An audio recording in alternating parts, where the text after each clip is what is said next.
UFO.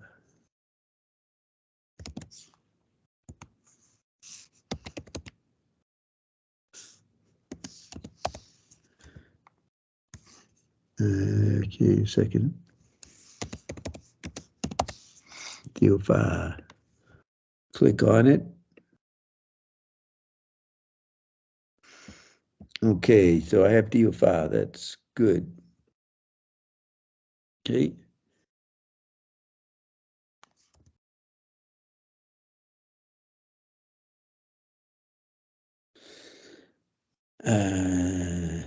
Okay. All right. Now I see myself. I see you on my video. Shouldn't I see myself? Because I'm. You're doing it. I'm never face. I think I'm going. Okay, I'm okay. All right. Here we go. Okay, we're going to start talking about the lightning before the thunder. That's how we define Frank Zappa. Yes. So I grew up in New York, and when I came to New York City in the 50s, I really liked doo-wop music, which I heard on the radio in the 50s in New York. There was a lot of it, which I had never heard in Paris, France. I didn't have any awareness of American music over there where I grew up. And the music environment was, puny compared to what I experienced in New York. So I got seduced by doo-wop music, and then I followed all the other pop music, and the rock and roll came in. I liked it.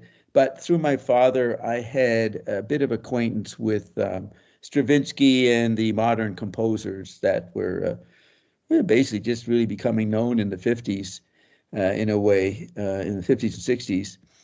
So in 1958, I was in the Mojave Desert on assignment to find out what the UFO flap was about. There was a lot of talk about UFOs in the 50s, and especially in the mid 50s, around the Mojave Desert area in California. So I was sent there to find out what it was from my intelligence boss in Paris.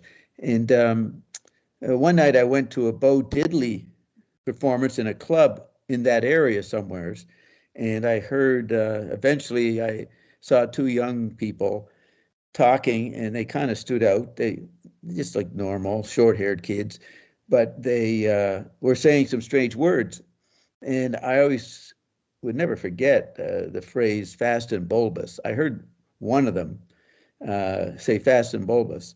And I think I heard tight and tapered after that. So I went over and just sort of looked around them and see what else they were talking about, and eventually introduced myself. Well, it turned out to be Frank Zappa and Don Vliet, or Don Van Vliet, or Captain Beefheart.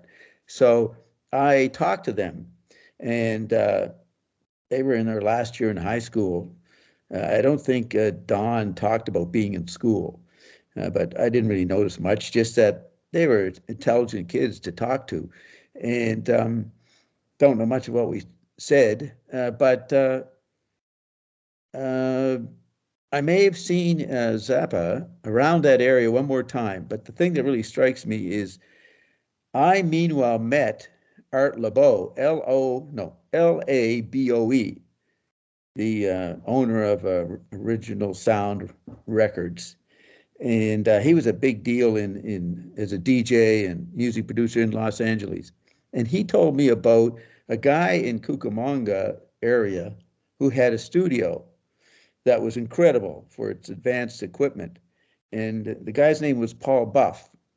So I saw Frank on the streets of Lancaster in 1962. I was still back there occasionally looking for the UFO thing, and seeing what would come out of that, whether it was real or not. And I told Zappa, I knew he was interested in music in some way, but he was working in advertising or something. And I said, you ought to go look at this guy, Paul Buff. And I told him about Paul Buff, and he says, I'm going over right away tonight. And so I told him where to go, and that was that. And then that's like in the spring of 62. And then in late 62, I went over because I had met Paul Buff through Art LeBeau. I went over to his studio, and there was Frank in the studio. And I was surprised. And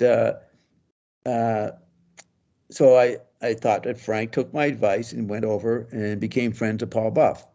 Now, what is significant about that is that years later, when more details about his life came out in his biography, or he told me, he knew of Paul Buff before I mentioned it.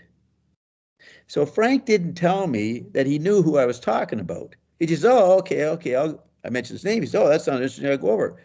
And that to me was symbolic of the way he was. He kept a lot to himself. And of course, he didn't know who I was really yet. And he was going to tell me what he knows or knew or whatever. So that was the thing I remember about that he, quote, lied to me. I said, hey, there's this guy you ought to look into. He said, oh, that sounds interesting. I will. He didn't indicate that I already knew the guy. So that's my beginning with Zappa in a way. So then I managed to get to the studio in 64, 65 before Zappa lost the studio when he got raided by the cops in March 1965. So I was over there a couple times when Don Bleep was there, and Motorhead. There was other people. I didn't know who they were, but I got to hear them make fun, make music in the studio. So it was a very, by that time, I knew that Zappa had some kind of charisma. I mean, the guy was totally antisocial and not really showing up in any society and social norm that I could see, other than he had a job, but he didn't have the job at the time in 65, I don't think. He just was obsessed with working in the studio. So I got to experience the studio. Then he got kicked out of the studio, spent 10 days in jail, and then he went into LA. And the next thing I know is there's a lot of riots in the streets of Sunset Strip in 66. And I was in LA occasionally, and I saw some of these protests and riots. And I bumped into Frank around that time, and he told me he was going to New York City. So that would be the end of 66, I guess. So he ends up at the Garrick Theater in like April 67 until September 67, performing every night or something at the Garrick Theater in the Village, Garrick, Garrick. So I went to some of these performances at least twice, and they were wild, fun, and unconventional, and just really interesting. Now, through my father, I had met some avant-garde artists in Paris in my teens and 20s. So I was familiar with crazy art in a way. So it wasn't shocking what Zappa was doing. It just was very good and very smart and improvisational. And the articles that would come out about him back then were nuts. A lot of the New York critics, there's one, I can't remember her name, she did a book, an encyclopedia of rock in 67, 68, and she had an article in there by some woman, but they were presenting Zappa at the rehearsals as a dictator. Okay, they all were shocked at the discipline that Zappa had at his rehearsals, if Zappa let them in to see the rehearsals. Now, I just saw yesterday a quote from an interview from John McLaughlin. You know, McLaughlin Mahavishnu Orchestra. Did you ever hear of him? So he performed with Zappa on the same stage. I think Zappa opened for Mahavishnu, I'm not sure, in the early 70s, when he had, if he had the Flo and Eddie, that'd be up till December 71. But if he didn't see McLaughlin until 73, then it would have been a different band that Zappa had in 73. And so McLaughlin says that about Zappa, his guitar solos were too long and boring. And he also said Zappa was a dictator. But he did say Zappa was a very interesting person. But he had that kind of criticism. So I say to John McLaughlin, you were a meditator back then. You know, he was promoting some Swami or something. He was into Eastern religion. And I assume he did yoga or meditated. If you're a meditator, you don't experience a boring guitar solo. You don't. If anything's more boring, nothing's more boring than meditation. And if you're able to do it, you can handle boring stuff. And so I think that's ridiculous that a meditator, which means maybe he wasn't a meditator, very good at it, would find Zappa's guitar solos boring, because Zappa is the only guy who can do long guitar solos and keep it interesting. That's what's unique about Zappa. So that's very interesting. I think I read a story, though, that, or heard one of the members of the band saying that they saw Mahavishnu for the first time playing at some point when they were near them, going to be on before or after them, and they were shocked at the power of the band. Or this Mother Invention guy said Frank was shocked, or he was shocked. So, and he said Frank knew he had to get his chops together to keep up with that impact of the Mahavishnu Orchestra. So I don't know if that's true, but that's all I know about Frank's reaction to Mahavishnu. I never thought Frank had to catch up to anybody. He was way ahead. So then Frank went back to Los Angeles in the spring of '68, and that's when he moved into the log cabin. And I was there in the summer before he left. He left that pretty quickly, in late '68. I think Gail, his wife, found the house up in Woodrow Wilson Drive. So that's late '68, early '69. And then I visited Frank after that at Woodrow Wilson. So the main point I'd say is that when I was in LA, I would go to Frank's if I had the opportunity, and I would talk about what I knew about society, but I didn't tell him I was an intelligence. You know what I mean? And he didn't seem to care. He was just interested. I'm just another person who has some interesting stories to tell. And I would say that he learned some key things. And that's why he was talking like a conspiracy theorist so early. Like he was saying, there's an interview with him in '68, '69, where he's saying the flower the flower power stuff and the drug fad of LSD was all a conspiracy by intelligence, by CIA or the government to make the kids stupid and to get them off not necessarily make them anti-war or to make them pro-war, but there was such a big audience, or so much of the baby boomer generation were in universities and really were an unknown factor that could explode, that could just become unruly in society. And they already were in '67, '68 becoming an issue, because with television, you got to know that the White House and government, we learned from McLuhan, they were all shocked by television. They could not handle what was being shown on television, what was on the news. And no one had ever seen that kind of direct news broadcast with so much violence or just energy. The war in your living room. Yes, the war in the living room. And so TV was a big factor. I even say TV is one of the reasons President Kennedy got assassinated. The Rockefellers and that, they couldn't handle someone having that charisma on a new medium that Big Brother could not control. And, you know, Kennedy had that. So people have to realize the power of television at that time. It was hypnotizing and shocking to society, what it was doing. So I did notice that Zappa was not shocked by television. He seemed to be aware, he had a detachment about it that McLuhan had. And so I would tell him a bit about McLuhan. And Zappa sometimes, if he was in the mood, he'd get into talking about and be interested in what I could tell about McLuhan. Other times he'd be indifferent. So you never knew what he understood or what he was really interested in. But there's an interview with him by the main editor of Hit Parader magazine, a teen magazine in '67. And I just heard it 3 or 4 years ago.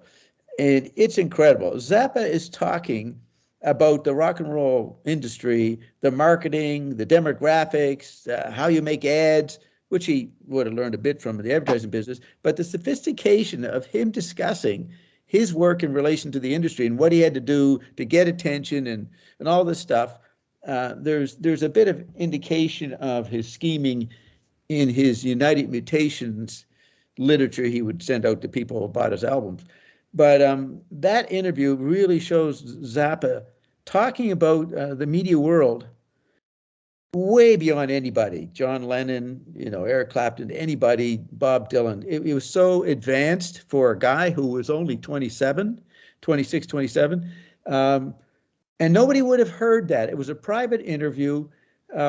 Maybe they edited, they transcribed some of it, but I'm not aware of too much being talked about in Hit Parader magazine in the interviews they did with him of that level. So there is this example of what Zappa's mind was very early, right there on the recording. So that's really an important interview for people to understand how Zappa did what he told me in the studio in '62, that he and Beefheart were going to infiltrate the music industry and they were going to do something.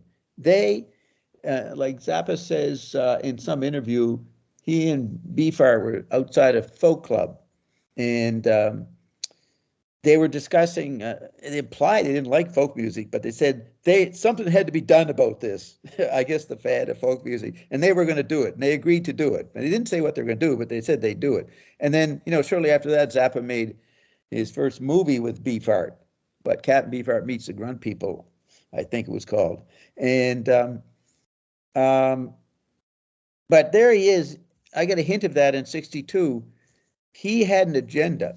Now, he then says, when he heard Bob Dylan's Like a Rolling Stone or one of those songs in '65, he was driving in a car.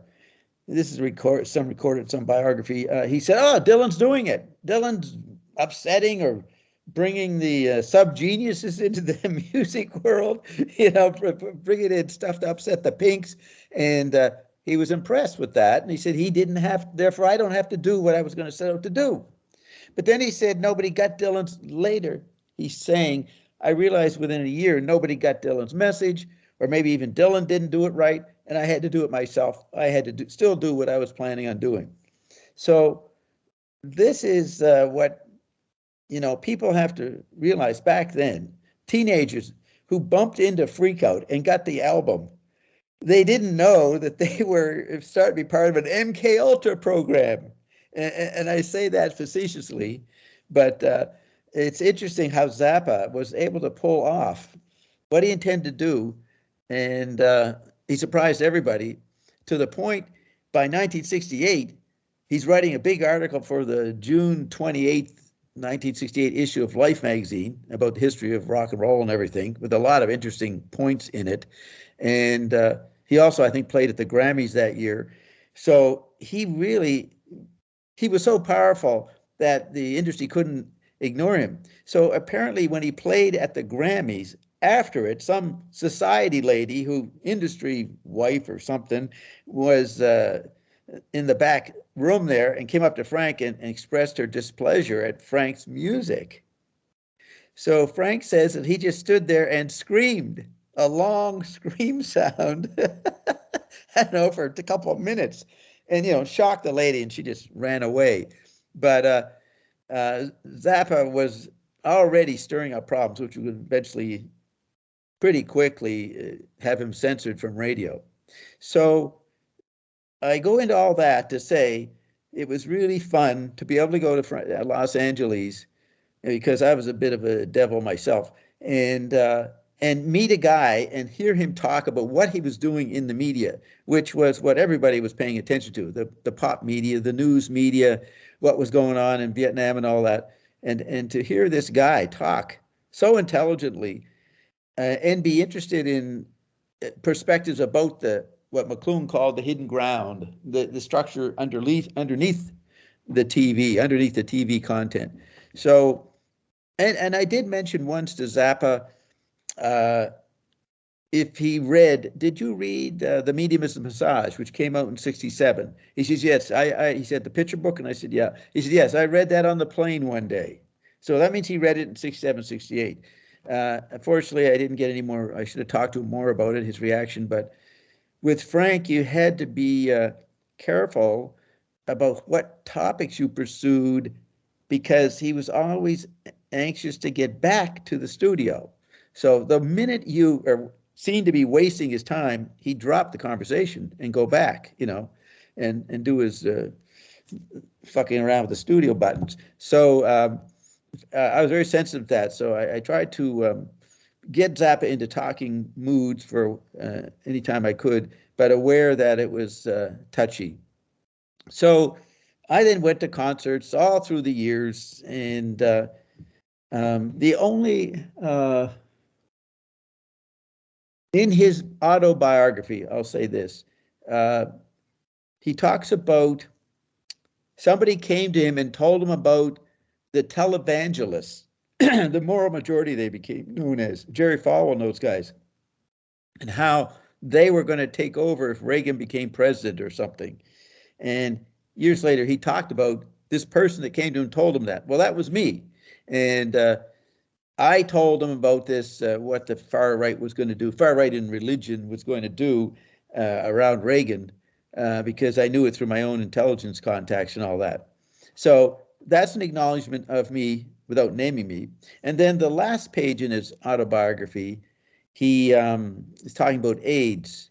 And he mentions a book called The Higher Form of Killing, which actually has the document from about 1971 where some scientist said we could make some kind of biological warfare agent that could affect people, hurt people. What is it? Hurt people and not the environment.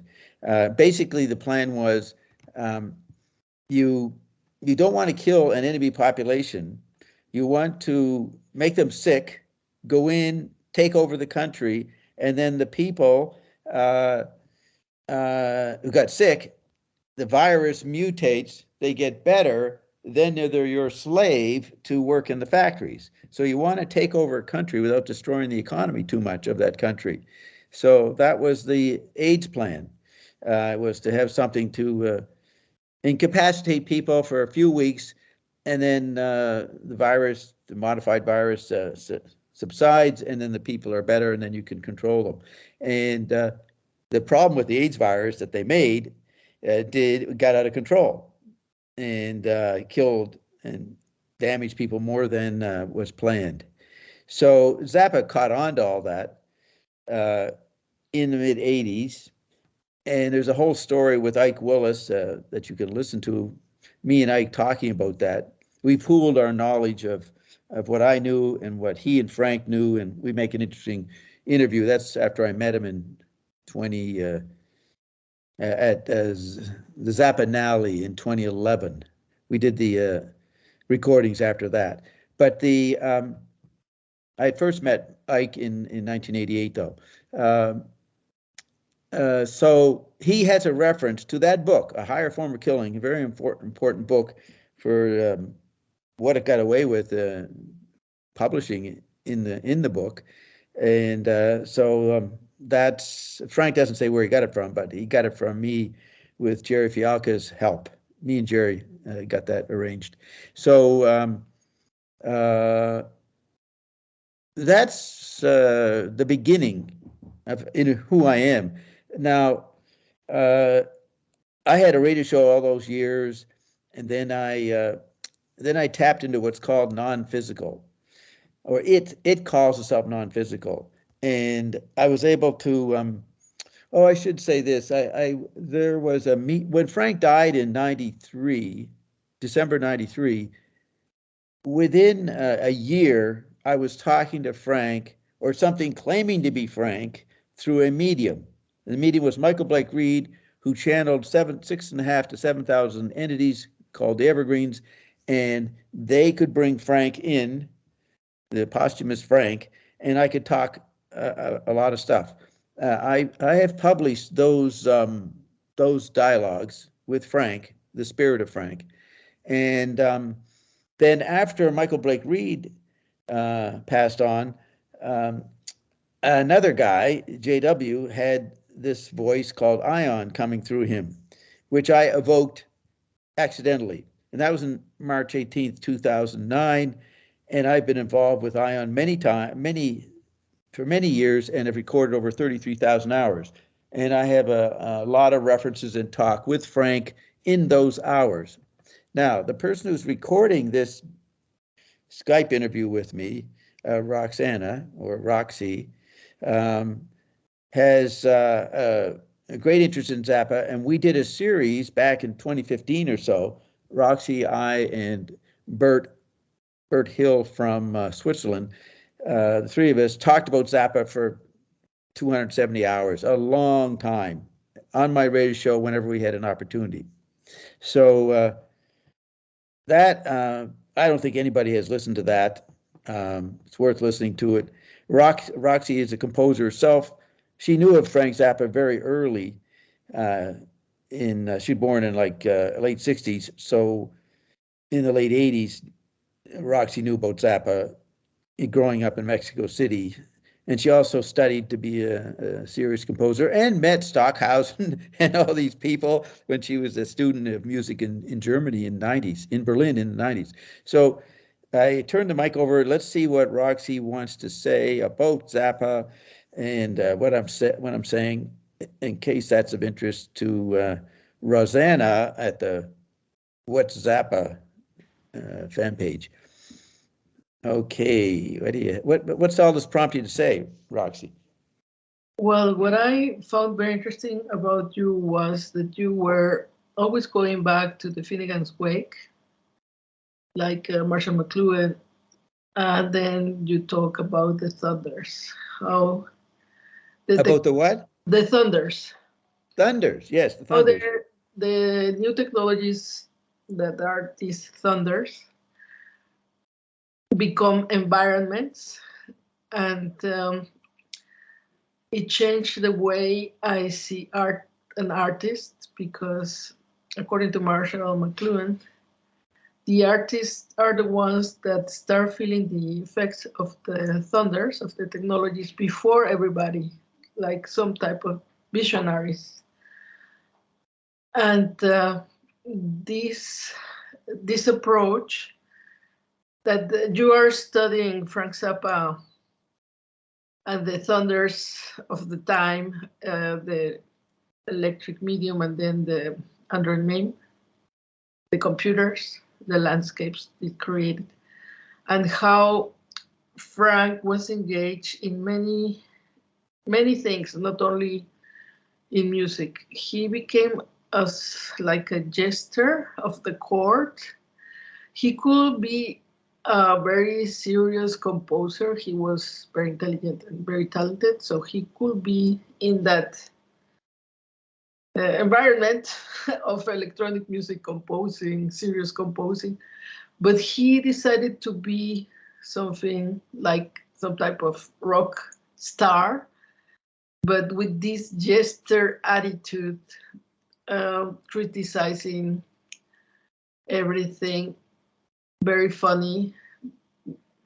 But he had an agenda, and he wanted to become president of the United States, and he saw like how like the Nazis were using all these medium, all the electronic media to program the people with propaganda. He also saw when he was very young that all this thing about the flower movement was actually a way of manipulating the youth, and he was always against this type of artist. Like his first record, Freak Out, was parody of Sgt. Pepper's. No, the third album, We're Only for the Money, is the parody. Oh, We're Only in for the Money. Yeah. Well, I think he started with Freak Out because when everybody was talking about peace and love, and he's like, Freak Out. What about peace and love? I mean, well, Freak Out is in '66, and the Peace and Love is until '67 for the American baby boomers. But Frank was he was seen as a hippie musician because of him advocating freak out. And for many people, the hippies were freaks. But Zappa always said there was a difference between the LA scene from the San Francisco scene. And he didn't think the San Francisco scene was smart enough of dealing with the coverage they were going to get. So he changed the language by putting freak out, within 10 years, grandmothers are saying, uh-oh, I think I'm going to freak out. They didn't know it came from this guy in Los Angeles. So he created the word as a poet. He influenced the language. And then he did again with his daughter and Valley Girl. He influenced the language in 82, 83. But so Freak Out looked like the start. It began the hippie movement. And then Absolutely Free continued that. But then a year later, the Beatles capitalized on the hippie thing by putting out, Sgt. Pepper's. And so he immediately had to satirize that. So he was satirizing the movement that he inspired, was a major figure in '66. And like he said about Dylan, it wasn't going the right way.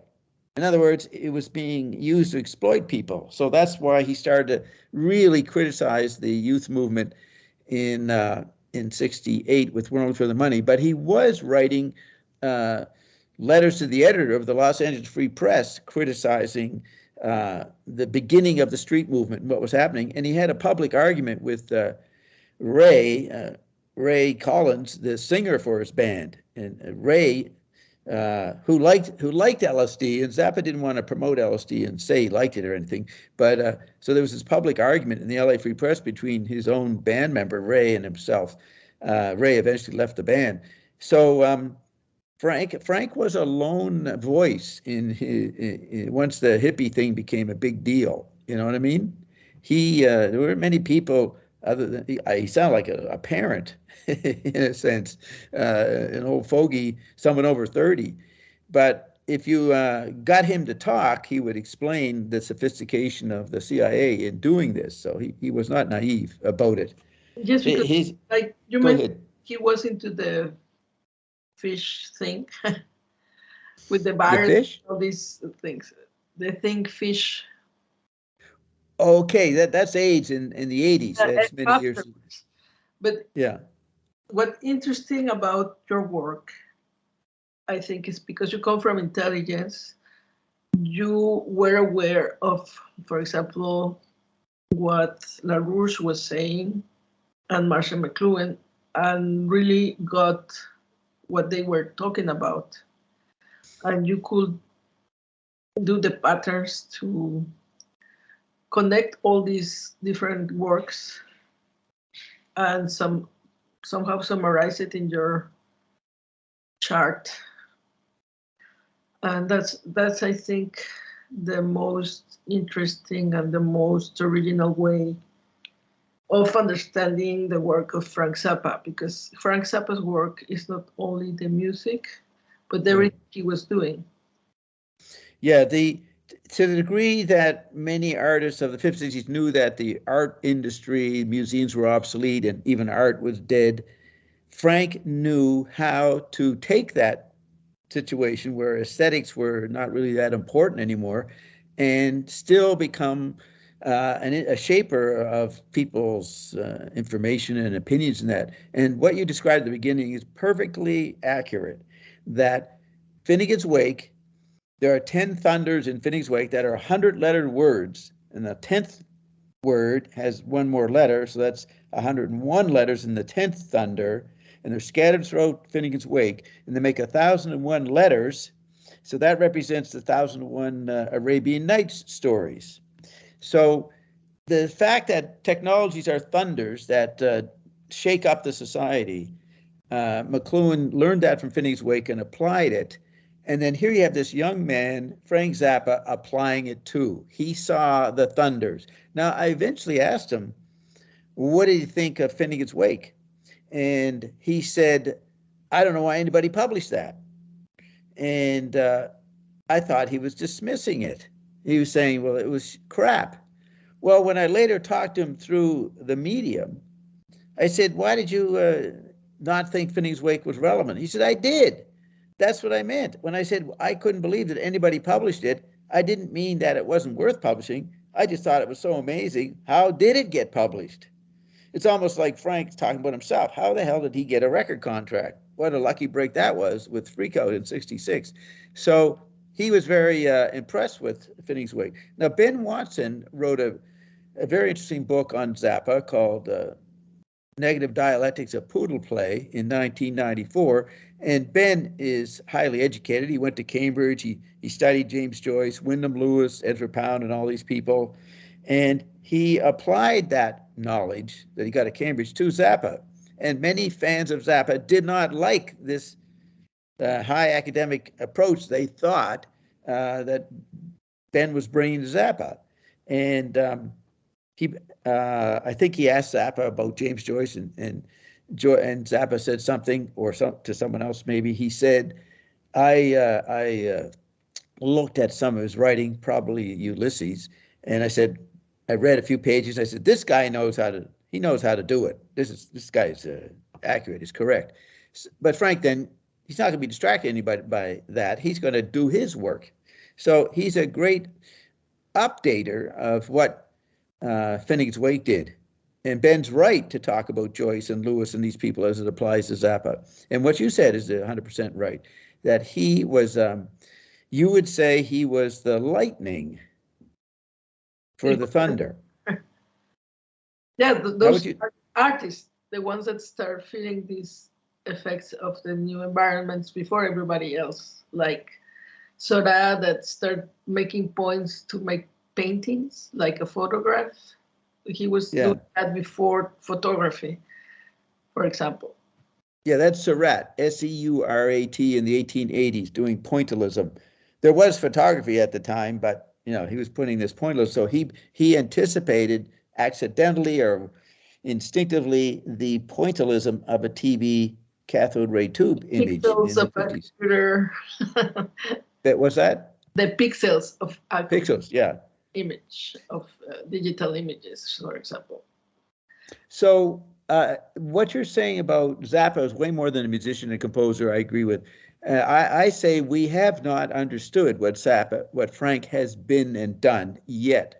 Just like people haven't understood McLuhan either, or Finney's Wake. Zappa is that huge. He is I often say he's the greatest composer in history. And why I say that is that there was so much technology and possibilities, in the 60s to make stuff in the studio and to make new sounds. And in that interview in Hit Parader in 1967, he says that the young teenagers making rock and roll, it was called then, and started to become called rock. He said they were more interesting than Stravinsky and Stockhausen, these people, because they were freer to experiment just with sound. And therefore, they weren't constricted by whatever high art composers thought their audience wanted, or they would feel a bit limited about how far they could go. But anyways, Zappa, he recognized that kids were in a new environment and just making stuff from the technology that was available. And of course, Frank was that. He was the king of that. He went in the studios and he invented they didn't even invent the wah-wah pedal, but he turned Hendrix on to the wah-wah pedal, and he was one of the first to use it. And the other technologies that came along, Frank was the first to use it. And so if you define it, pedal to Jimi Hendrix, I think. Say that again. He gave the wah-wah pedal to Jimi Hendrix, for example. Well, I know he told him about it. I don't know if he gave one to him. Maybe he did. Yeah. But he made Hendrix become Hendrix by telling him about that new He was technology. always interacting with many companies that produce recording technology and instruments to make these instruments better. And then when computers come, personal computers, he gets into composing with this machine, with this artificial intelligence. Yeah, Synclavier. And it's like, on the one side, he says, well, it's great not to have to deal with musicians, that it's always very hard to get them to practice, to make rehearsals together and this and that. There's always drugs and conflicts. And here you have a machine and you can try things that maybe a human cannot do. And he's not scared like many people from these technologies. He's willing to go. Right, and society was using these technologies. The media in general, TV, movies, and governments, and whatever secret stuff they were doing. Society was way different in the 80s than it was in the 60s, and it was way different in the 2000s than it was in the 80s. Frank kept up with it. He knew the music had to change, or his art had to change, or his composing, or his presentation of himself, like entering into the censorship debates and running for president. This is a guy who could work at any level. When he became almost started running for president, then it got interrupted by the cancer. He was not interested in the music industry anymore. In a way, music was obsolete. We're talking 1990, 91, 92. It's the Generation X and the next generations are coming along, and they don't respond to music in any way or have the same issues that the baby boomers had. And Frank came up with that. So I saw a recent interview, I don't know when it was done, by Paul Kantner of the Jefferson Airplane. And he said, we were really good for our time. We had our moment in the late 60s, and we were good at doing that.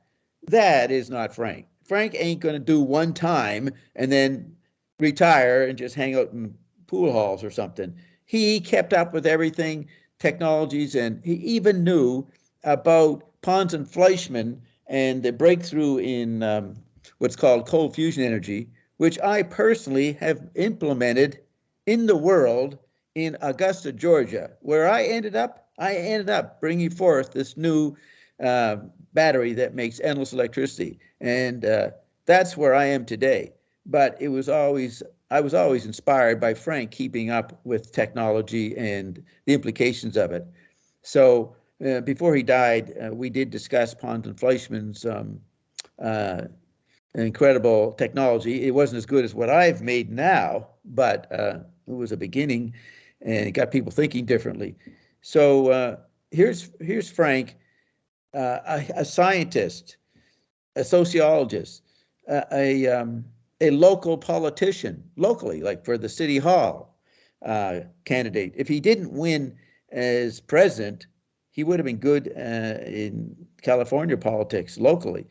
So the thing was, in an information society, it almost doesn't matter which technology you're using to get the attention. If you're worth it, you get the attention. You make sure you get the attention so you can be part of the dialogue. And that's what it seemed to me, that Frank, in the end, was only interested in being in the public discussion. And that's why he complained that the media sort of didn't have him on as much as he thought he should be on, or be part of the dialogues and all that. So that is what you're getting at, I think, is that he was good at so many things, but basically at thinking that he was not limited by whatever success he'd gotten already as a musician or composer. That's what's important, and that's what you're saying, that Frank was an all-purpose guy. This quote you showed What's me, that? that he was going into like Marshall McLuhan, like he was the only one who what's in the quote? You want me to bring up the quote? Yeah. Okay. So this is this non-physical voice I'm talking to now, and have done 33,000 hours with, and that voice is what made this device that is being used at the first nuclear reactor in the United States in 30 years to start up again with this new technology. That's a new breakthrough that we are bringing into society. Anybody interested, I can send them the articles in the newspapers on it. It was announced on July 31st or so, 2023. So anyways, this voice said that what we're dealing with today is not really AI. It's what this voice calls the tech body. And the voice I'm talking about we call it ION. So ION says the tech body is what's been controlling, running, creating the media, at least since Trump showed up in 2015. And a sub factor of the tech body's AI. AI is a subplot of the tech body. So the tech body is the real technology that has come alive and is making everybody quite confused. So I asked ION, because they had said that McLuhan predicted the tech body. So I said, was McLuhan the only person to predict it? And this was in September 2019, I asked this. And Ian said, now that's not fair. Marshall McLuhan's counterpart is Frank Zappa. Frank Zappa sang about the tech body. Frank Zappa tried to portray it. He acted out the tech body. His music tried to emulate what Marshall McLuhan prescribed. So Frank Zappa was the compounding pharmacy for the prescription that Herbert Marshall McLuhan prescribed. That's an incredible statement.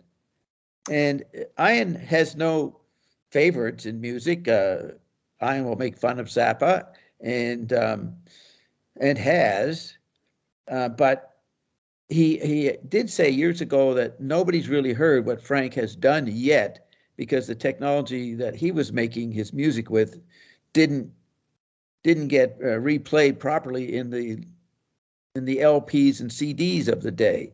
There's a lot more in his music that later technology will bring out clearer in some way.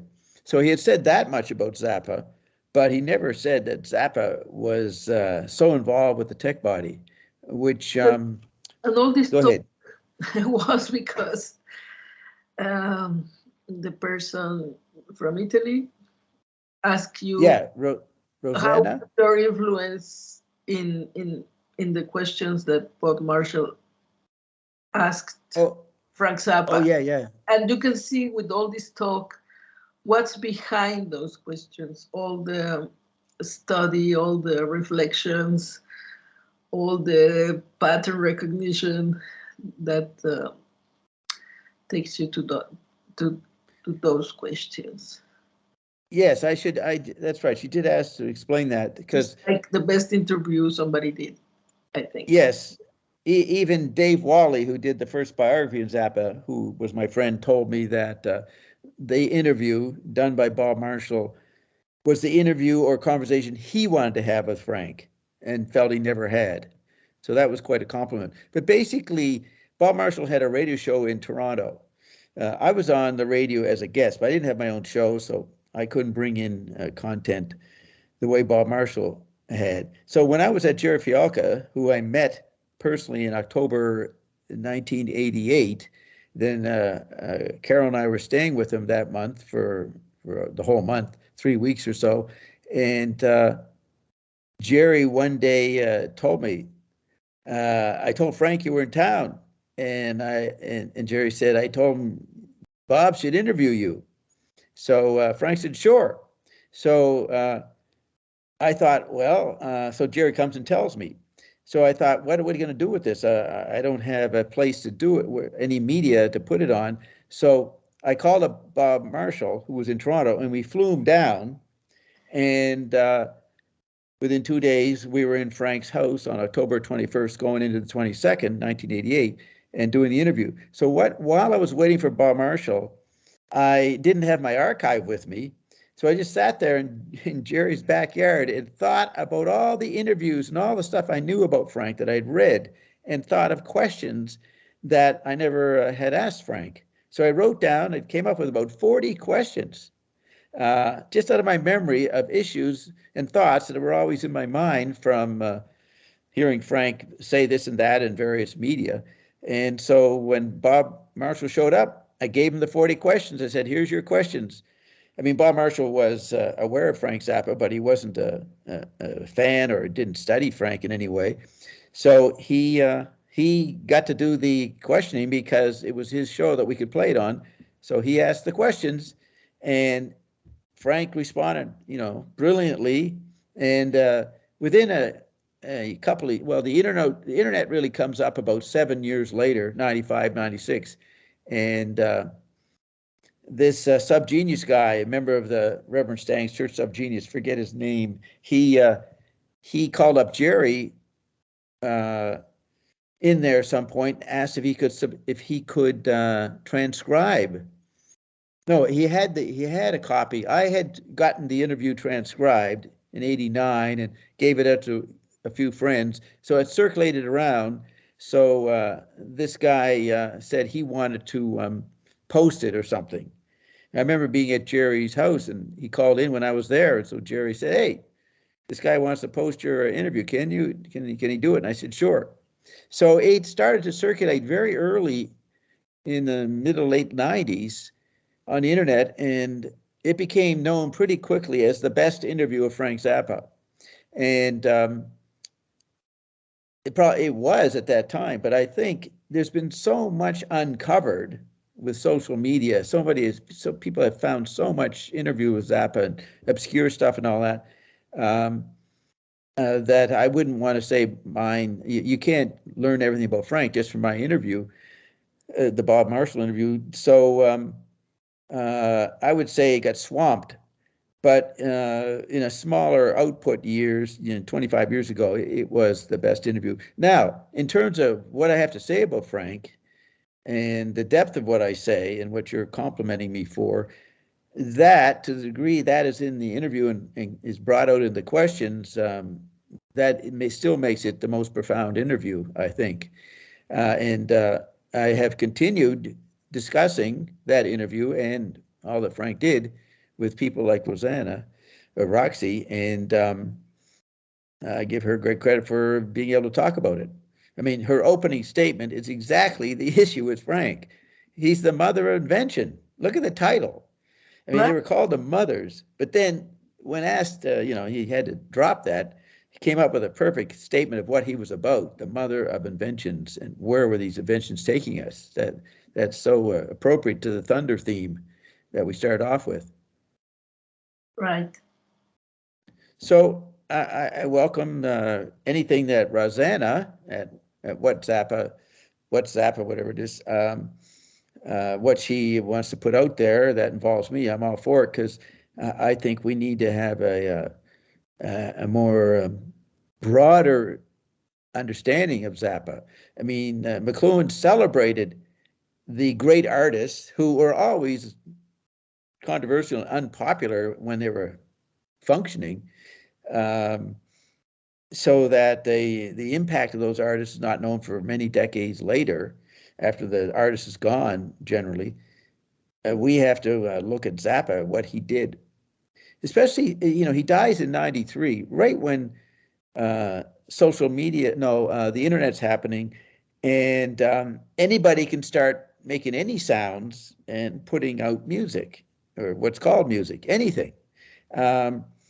Jello Biafra, I saw an interview that he did many years ago, and he said how much he admired Zappa, but he made an important statement. He said nobody of his generation, which is Generation X, I think, has come up with anybody equal to Zappa. No generations, and I would add to that now, because that was an interview a long time ago, nobody in any generation, the millennials or younger or Generation Y, whatever, since '93, has come up with anything close to the level and implications of Zappa.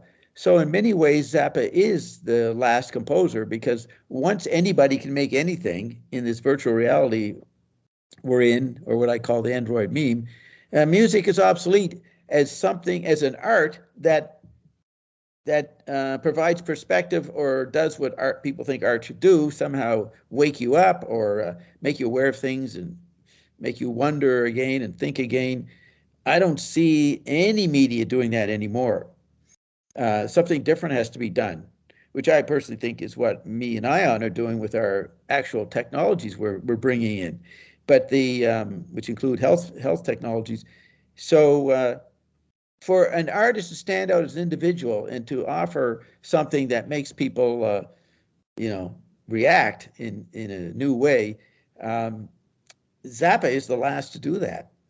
And there's a famous guy, a famous guy in New York, in the New York art world. He was an outsider who interviewed the artists and then made fun of them. I forget. Let me just see. I could bring up his name. I think I have it here.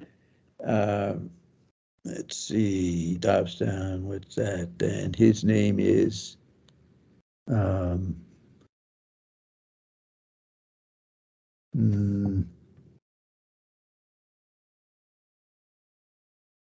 Oh, it's not on this list.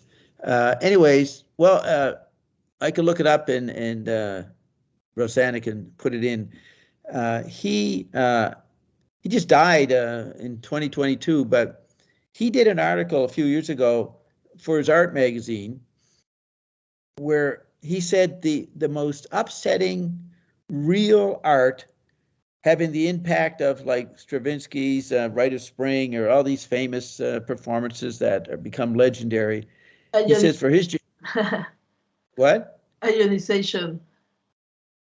Alienation? Ionization. The Ionize. Oh yeah, Perez's ionization. Yes. There's Frank predicting ion with his love of the work Ionization by Perez. But anyways, what was I saying? So this guy did an article. That's why I interviewed him. Yeah, that was in 2011, so a long time ago. As an art columnist for art magazines in New York, he was no slouch. He said the most important art form or art object for his life, looking back, was Freak Out. What it did to him as a teenager was so dramatic, and he never had that experience again from any other art. That's a good description of the power of Frank, that he made art that went beyond any of the commodified art worlds that started happening in the 60s and 70s. So I maybe would end with this. I look at Doo-wop, Zappa's major project that he proposed to the city of Milan in 1990 to be shown while the World Cup was happening. And the way he KillUglyRadio.com has a good summary of the script text for Doo-wop. You read that. That is the most amazing use of mixed media and all that goes into society around McLuhan's idea that the word makes the market. That's usually the White House. The White House makes the market. Frank found a way to investigate that, satirize it, play off it, make it fun, and point out something that was happening that nobody else did, as well as this proposal called Doo-wop. So you read the Doo-wop script and you see that Zappa was on to the tech body. That's the evidence of the tech body, that Frank was intuiting what was coming in the great proposal for the football cup called Doo-wop. So there's much to talk about in the Doo-wop thing, so maybe we'd do that in future videos if Roxana wants more information. So I leave you to the last word, Roxana. You might just repeat what you said at the beginning, or you might say something else. Very unpredictable, but we don't know what you're going to say next. How would you end this interview? well, freak out because real disclosure is coming. And Frank was so, you know, during the lockdowns, I was thinking all the time about Frank Zappa, how it has become impossible to even say words that are normal words. You know, like I remember when I was a child and you wanted to say something about sex, you would use some other word Yeah. and not say like the words. Did you say about sex? Did you say sex? Sex, for example. Sex? Instead of saying sex, you will say something else. Yeah. You know, in Spanish, lo que te dije, like the thing I told you, you know, like, but you didn't mention it. And now normal words are becoming like that. And, you know, like there's a lot of beeping in normal podcasts, like they cannot say COVID or virus or no, Yeah. and many other words like Normal words.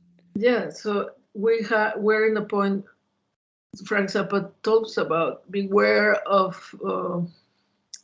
censorship, vote, fight for democracy. Like he was trying to defend this idea of what the United States should be. You know, the idea of a place where people can really become the most, the best. And he was like always, that's why many people say he was a dictator, because he was making his musicians be the best they could be and play the most difficult things they could play and improvise always a different way, the same piece, never played the same. And of course, that's very demanding. But he had these ideals of what life should be as a human. And Yep. maybe, yeah, what we are seeing, how AI is taking over. I mean, I don't want to live in these 15-minute cities where everything is so bland and you cannot buy whatever you have. You have like social points, credits, if you behave or not, and all these things that all the control that might come with the digital thunder. Yeah. That's something I think he already was aware of what was Yeah. going to come. Yeah. Very good. Very well said. Good way to end. Yeah, there's Freak out. yeah, freak out is the relevant mood today. Okay, so we need to talk everybody down once they start freaking out. So we're here to talk them down, to drive them back to sleep. Freak That's out, what we want to but do. you will be laughing with the Yes. there. Okay, thank you very much. Okay, I Oh, think you were it's very, much more than half an hour. I know, but doesn't matter. She can break it up. You were very good what you said. Excellent. So I'll upload it to Vimeo and then you can send her the link. Yeah, shall we say call it Bob Talks About Frank? Or Bob and Roxy Talk About Frank. No, the light before the thunder, the mother of invention. Oh yeah. The lightning before the thunder, mother of invention. That's it. That's a good. That's it. So would you put mother of invention, lightning before the thunder, or lightning before the thunder, mother of invention? Let's do put lightning before the thunder first, and then colon mother of invention. Very good. Awesome.